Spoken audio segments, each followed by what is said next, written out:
Bienvenue dans le Sultanat d'Oman, pour la deuxième fois après une première édition unanimement appréciée en 2004. Mascate, la capitale de ce grand pays du Golfe, accueille le départ de cette épreuve unique au monde, l'Oman Desert Express Quest.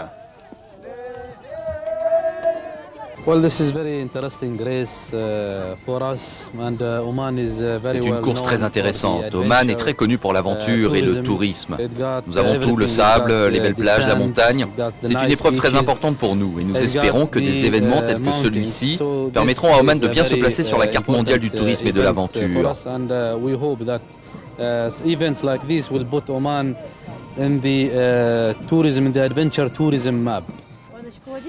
L'aventure, pour cette deuxième édition, ils sont 32 équipages à avoir décidé de la tenter. 32 équipages issus de 6 nationalités différentes. 32 équipages répartis en équipes de 2 ou 3 véhicules, Nissan Patrol ou Toyota Land Cruiser. Et le mot-clé ici, celui qui fait rêver les 32 équipages au départ, c'est navigation. Sur le Desert Express, la vitesse est anecdotique. L'important est de rallier l'arrivée au terme d'un chemin le plus court possible. Le détour, c'est le mot à bannir à tout prix. Des waypoints, des CP à respecter et surtout un minimum de kilomètres à effectuer. Je voudrais leur souhaiter à tous bonne chance, de la réussite, une course la plus sûre possible pour tous. Je souhaite qu'ils reviennent tous à Oman pour découvrir encore plus notre pays. Bon,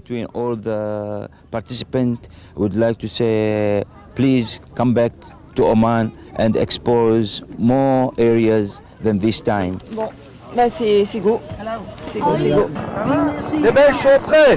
Les Belges sont prêts. On peut y aller. Attention. Le départ est donné par Patrick Brignoli, président de Groupe Event, l'organisateur de l'épreuve, accompagné des secrétaires d'État au commerce et à l'industrie, au tourisme et au sport, témoignage de l'importance que le sultanat accorde au Desert Express.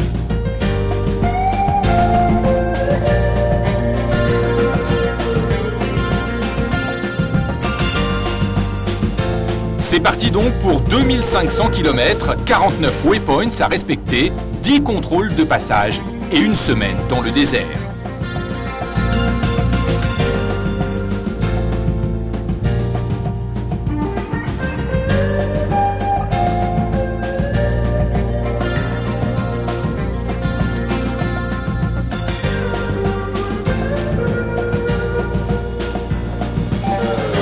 Évidemment, le désert, c'est d'abord et avant tout le sable, et le sable, ce sont d'abord et avant tout les ensablements. Ça y est, c'est le premier coup de pelle. Oui, ça commence. Vous avez fait beaucoup de distance, là? On a pris l'option de faire un peu plus de distance pour trouver les passes. Mais a priori, on a fait quelques kilomètres de plus, mais apparemment, il y a des voitures qui nous suivent. Donc, peut-être qu'elles n'ont pas réussi à passer et ils ont fait plus de kilomètres évidemment en montant les dunes. Donc espérons que c'était la bonne option. Les joies du Desert Express donc, à la sauce féminine avec le seul équipage 100% féminin, Sylviane Goutalan, Ombline de Clermont-Tonnerre et Fabienne Savel, Estelle Kingold.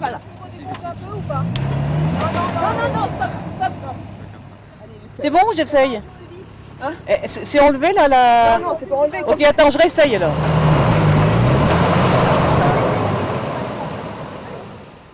Attention! Ah, stop! Je vais reprendre ma voiture. Hein,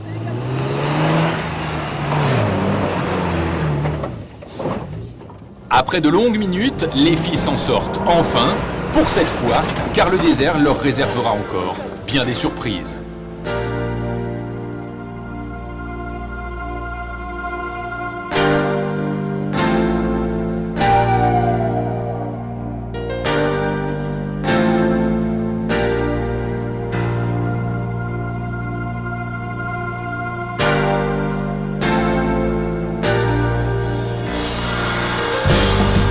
Image insolite dans ce désert de dunes, certains font la course à pied.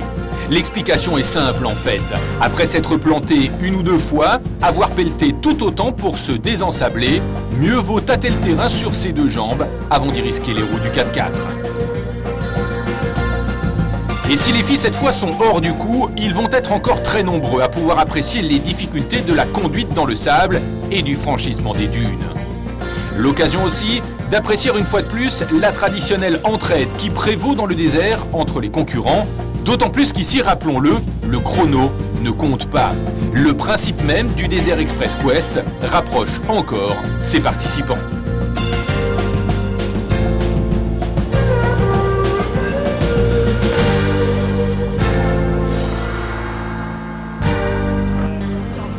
Sans grande surprise en ce début de course, c'est le team Desoude, favori de l'épreuve, qui prend le meilleur départ. L'équipage composé d'André Desoude, Géraldine Dehaye et de Marc-Étienne Jackie Dubois, au volant de deux Patrolles, fait jouer son expérience et ne se pose pas de questions. On a tiré tout droit à Jackie Dubois. Ils sont donc les premiers au premier contrôle de passage. Oui, mais la question reste posée. En étant les plus rapides, ont-ils vraiment été ceux qui ont tiré au plus court ?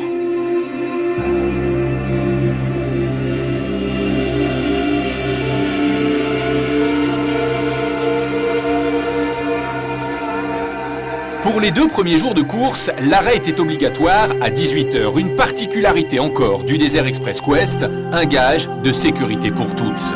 Après une bonne nuit réparatrice, c'est donc reparti. Au programme des kilomètres de sable encore et une navigation qui paraît de plus en plus délicate.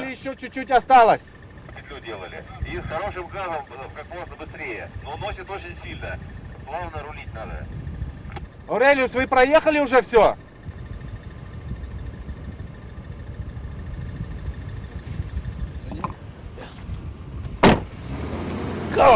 Difficile parfois de se repérer en plein désert, même avec l'aide de ses coéquipiers, à bord des autres véhicules de l'équipe. Et lorsque les dunes sont enfin derrière eux, certains équipages doivent ensuite s'atteler à une autre tâche, trouver une assistance mécanique, malgré la barrière de la langue. Pressure goes down. And we think that it's dirt under the rim. Could you Maybe put tube or maybe or maybe clean, just clean a rim. Éparpillés dans le désert, sur des routes différentes, les équipages arrivent les uns après les autres au CP, et pas tous dans le même état. Oh putain, on a décalqué. Lui, il a plongé. C'est du russe.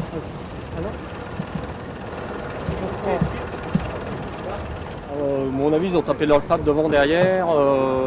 Alors en plus de ça, le sable est un peu plus dur. Je pense qu'il aurait dû, donc je crois que ça a bien éclaté.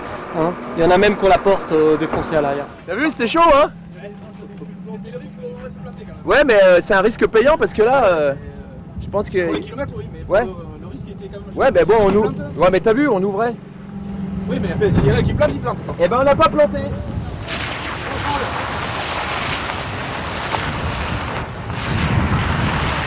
Yeah, beautiful race, but it is a little bit of too much stacking, and we had few about 6 C'était superbe, mais on s'est un peu trop ensablé et on a crevé 6 fois. On n'avait plus de roue de secours. Il a fallu qu'on se débrouille pour réparer à la main. On a utilisé le compresseur et on est parvenu à repartir avec 2 pneus tubeless. Et grâce à Dieu, nous sommes là.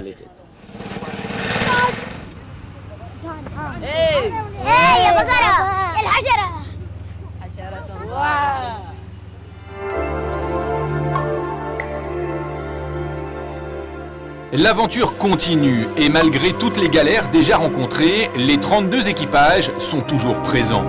Des dunes, des pistes rapides, des shots, de l'herbe à chameau. Jean-Louis Drone, traceur de l'épreuve, a saupoudré les difficultés, mais sans écœurer personne, ni tuer la course, du grand art.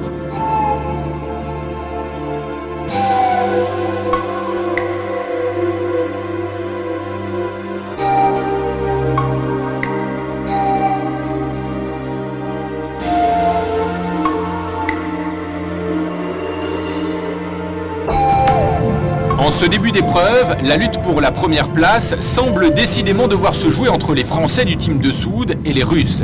Et cette fois, ce sont eux qui ont pris l'avantage. Okay, we're first. Yeah, Anthony! How are you? After you girls, we're Yeah, oh, you are first, man. Tu le fais? Yeah. So, give me your kilometers. Oh, it was a perfect day. Ça a été une journée parfaite, parfaite. Nothing Rien to à voir avec compare le Paris-Dakar, much c'est better. beaucoup mieux. Much better. Tu fais la 10?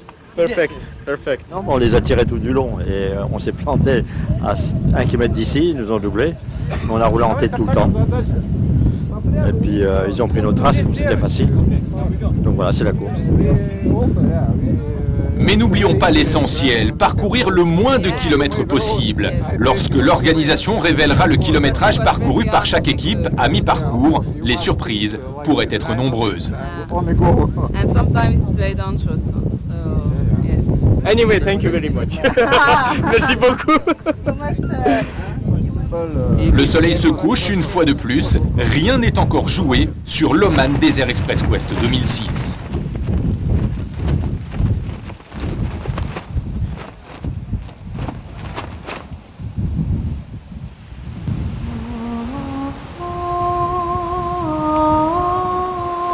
Les bords de l'océan Indien, pour paysage de réveil, difficile de rêver mieux. Mais la beauté du site, la beauté générale des majestueux paysages omanais ne doit pas faire oublier la course. Le désert est là, sable et dunes sont prêts à tendre leurs pièges aux concurrents, du sable souvent à perte de vue.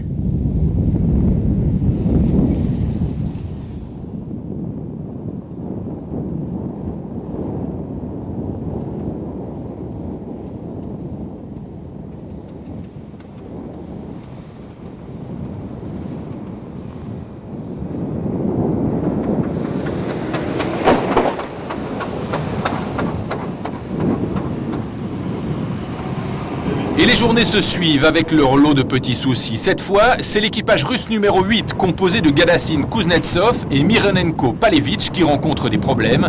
Ils font partie des équipes de tête du rallye. You have a mechanic problem? Yeah, some problem.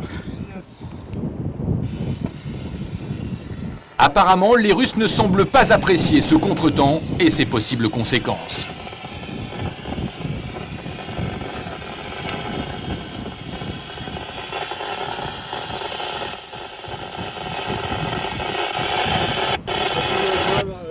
Quel est votre problème? Moteur, transmission? C'est un problème de train avant. Front axle problem.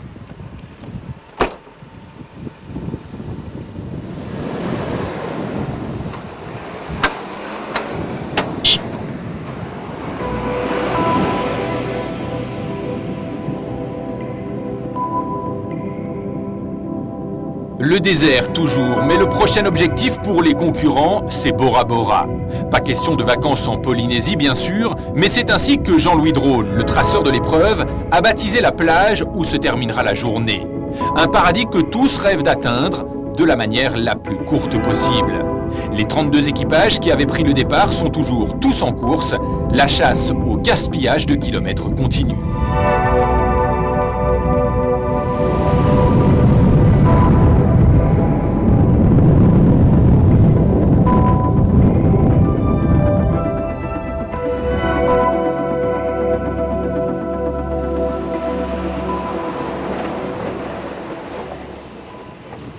Bonjour. Ça va? Impeccable. Vous êtes bien baladé? Ouais. Bien amusé? Aussi. Aussi. Super. Comment ça s'est passé? Comment? Comment s'est passée cette journée? Ben, on s'est un peu planté. Ouais. Racontez-nous ça. Ouais. Ben, c'est dans les dunes, là, on a fait au moins 3 ou 4 plantages. Et on n'arrivait pas à sortir la voiture. Parce que comme l'autre voiture était passée, elle ne pouvait pas revenir nous rechercher. Donc ça posait des problèmes. Heureusement que les secours sont arrivés pour nous sortir de là. Vous avez joué de la pelle? Plus que de la pelle, ouais. Ah oui, on a dépassé quelques mètres Voilà. cubes. Hein. Non, c'était vraiment très chouette. Hein. Très beau paysage. Hein. Ouais. Ah ouais, c'est vraiment super, C'est super. superbe. On s'est fait plaisir. Bora Bora, l'Oman Desert Express Quest est à mi-parcours.